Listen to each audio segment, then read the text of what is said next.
नमस्कार, मैं हूं डॉक्टर भारती मक्कड़। स्वागत करती हूं आप सबका आयुरस हीलिंग हब में। फ्रेंड्स, आज हम बात करेंगे एक बहुत ही इंपॉर्टेंट टॉपिक पर। हम डिस्कस करेंगे कि 5 कौन सी ऐसी गलतियां हैं जो कई बार जाने अनजाने पेशेंट्स ट्रीटमेंट के दौरान करते हैं, जिनकी वजह से उनका रीपिगमेंटेशन रुक जाता है। जब ट्रीटमेंट के दौरान आपके दागों में कलर भर रहा होता है तो अचानक कई बार वो कलर बनना बंद हो जाता है। क्या कारण है इसके पीछे? कौन सी ऐसी 5 गलतियां हैं जिसकी वजह से ऐसा होता है, इसे हम डिटेल में समझेंगे। आइए शुरू करते हैं।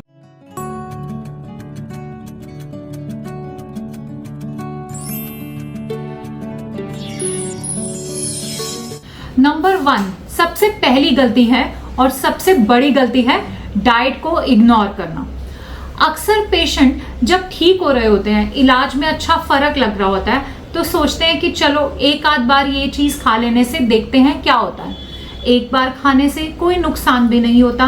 और सफेद दाग में अगर आप डाइट को छोड़ते हैं, यानी कि मान लीजिए कुछ खट्टा खाते हैं, सपोज आप मार्केट गए और आपने गोलगप्पे खा लिए, तो ऐसा नहीं है कि तुरंत अगले दिन ही कुछ नुकसान हो जाएगा।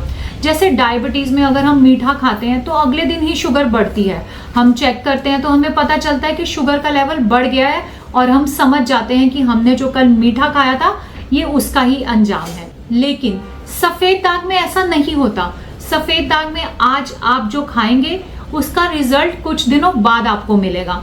तो जब आप खट्टा या कोई भी ऐसी चीज खाते हैं जो नहीं खानी चाहिए, आपको 2-4 दिनों में उसका कोई नुकसान नहीं दिखता, तो आप फिर रिपीटेडली खाने लगते हैं, बार बार वो गलती दोहराने लगते हैं। और ऐसा करने से अचानक से सफेद दाग में जो कलर बन रहा है वो बनना बंद हो जाता है और कई बार दाग बढ़ने भी लगते हैं।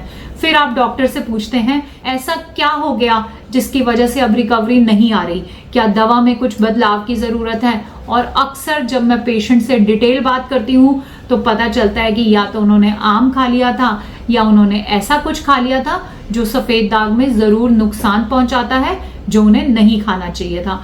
तो इसका आप ज़रूर ध्यान रखें। नंबर 2, स्ट्रेस को इग्नोर करना। बहुत बार पेशेंट्स ये ही नहीं समझ पाते कि सफ़ेद दाग में उन्हें स्ट्रेस हो रहा है।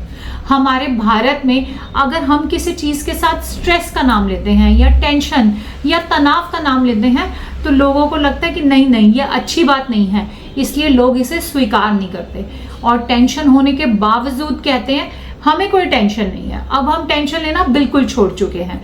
तो अगर आपका ऐसा एटीट्यूड रहता है तो आपको पता ही नहीं चलता कि जो टेंशन आप मान नहीं रहे हैं वो अंदर ही अंदर आपके दागों की रिकवरी रोक सकती है। सबसे पहले आप एनालिसिस करें। अगर आप दागों के बारे में बार बार सोच रहे हैं, अगर आपकी नींद डिस्टर्ब हो रही है, अगर कुछ और काम करते हुए भी आपको दाग याद आ रहे हैं, तो आप टेंशन में हैं। जब आप समझेंगे, रजिस्टर करेंगे कि आप टेंशन में हैं, तभी आप उसके सुझाव भी सोचेंगे, तभी आप उसके उपाय भी सोचेंगे। तो इसके लिए आप प्राणायाम कर सकते हैं। आप अपने डॉक्टर की सलाह से कोई ना कोई ऐसी हर्ब्स ले सकते हैं जो आपको टेंशन में या तनाव में मदद करें। तो इसके लिए भी आपको पहले ये समझना ज़रूरी है कि आप अपने स्ट्रेस को इग्नोर ना करें, नेगेटिविटी को समझें और फिर अपने डॉक्टर से राय करके उसे अपने अंदर से निकालने का पूरा प्रयत्न करें। अगर ये गलती आप करते हैं कि आप स्ट्रेस को इग्नोर करते हैं तो आती हुई रिकवरी जो आपको ट्रीटमेंट के शुरुआती पार्ट में मिलती है वो लगातार स्ट्रेस बने रहने के कारण जाने लगती है या रुकने लगती है, इसलिए इससे भी बचना चाहिए। नंबर 3, ये भी बहुत बड़ी गलती है और बहुत कॉमन है।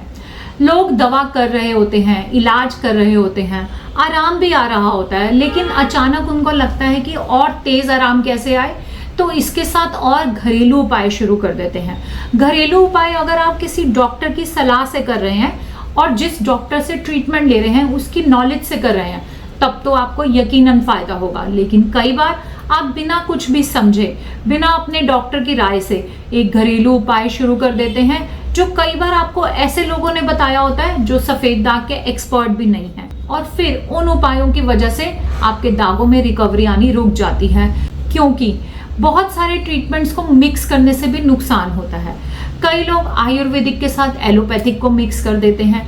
ये भी आपको डॉक्टर की सलाह के बिना बिल्कुल नहीं करना चाहिए। ऐसा करने से या अपने आप ही अपने दागों की ट्रीटमेंट करने से आपके दाग जो हैं हमेशा बढ़ते हैं, और अगर उनमें रिकवरी आ रही है तो वो रुक जाते हैं। इस गलती से हमेशा सावधान रहें और बचें।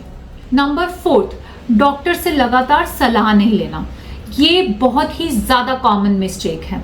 आप क्या करते हैं, आप डॉक्टर को दिखाते हैं, दाग शुरू होते हैं, डॉक्टर उसका इलाज करता है, आपको रिजल्ट आने लगता है, आप बहुत खुश हो जाते हैं। उसके बाद धीरे धीरे आप क्या सोचते हैं कि वही दवा तो है, तो डॉक्टर को दिखाना बंद कर देते हैं। कई बार आप सेम दवाई ऑर्डर कर लेते हैं, कई बार आप दवा को थोड़ा थोड़ा गैप से लेते हैं।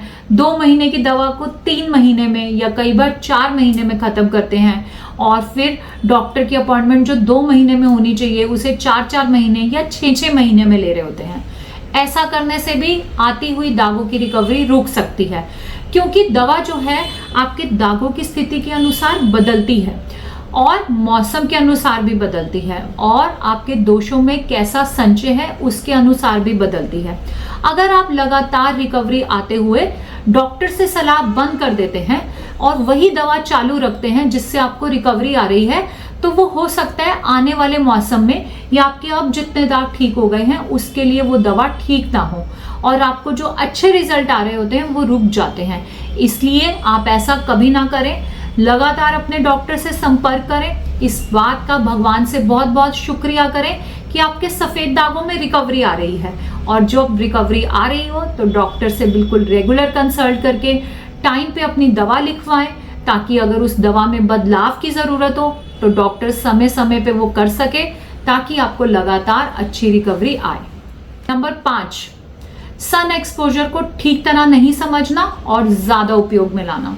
जब लोगों के दाग स्टेबल होते हैं तो अक्सर हम उन्हें बताते हैं कि आप दवा लगाकर धूप में बैठिए। ऐसा करने से उनके दागों में रिकवरी शुरू हो जाती है।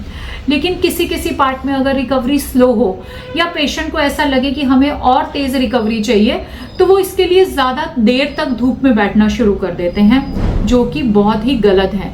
ज्यादा देर तक धूप में बैठने से आपकी स्किन में रेडनेस बहुत ज्यादा होने लगती है, ईचिंग भी होने लगती है, और ये ईचिंग जो है हमारे ब्लड में एलर्जेंस क्रिएट करती है, जिसकी वजह से आपको पूरी बॉडी में ईचिंग हो सकती है, या फिर दाग बढ़ सकते हैं, या दागों की रिकवरी रुक सकती है। तो कभी भी आप ये मत सोचें कि अगर आपके डॉक्टर ने कहा है 5 मिनट की धूप दिखानी है, तो आप सोचें जब 5 मिनट से इतनी रिकवरी आ रही है तो क्यों ना 10 मिनट बैठ लिया जाए। ऐसा करने से आपको हमेशा नुकसान होगा। इस गलती से बचें और डॉक्टर की सलाह के अनुसार ही कंट्रोल्ड क्वांटिटी में सन एक्सपोजर लें, जिससे आपके दागों में फायदा हो। तो इस तरह से ये 5 गलतियां हैं जो बहुत ही कॉमनली लोग करते हैं और अक्सर आती हुई रिकवरी को रोक लेते हैं। इनका आप जरूर ध्यान रखें। सफेद दाग के ट्रीटमेंट के लिए आप एक एक्सपर्ट से सलाह लें। अगर आप हमसे ट्रीटमेंट लेना चाहते हैं तो नीचे दिए गए हमारे नंबर्स पे संपर्क करें। सफेद दाग की जब आप सही सलाह लें तो उसे पूरी तरह फॉलो करें, ताकि आपके दागों में जब रिकवरी आनी शुरू हो तो दाग पूरी तरह खत्म हो जाए। आशा करती हूँ आज की वीडियो आपको अच्छी लगी। वीडियो अच्छी लगी तो वीडियो को लाइक करें, मेरे चैनल को सब्सक्राइब करें। मिलते हैं अगले वीडियो में एक नए टॉपिक के साथ। तब तक के लिए धन्यवाद। आयुर्वेद अपनाएं, स्वस्थ रहें, खुश रहें।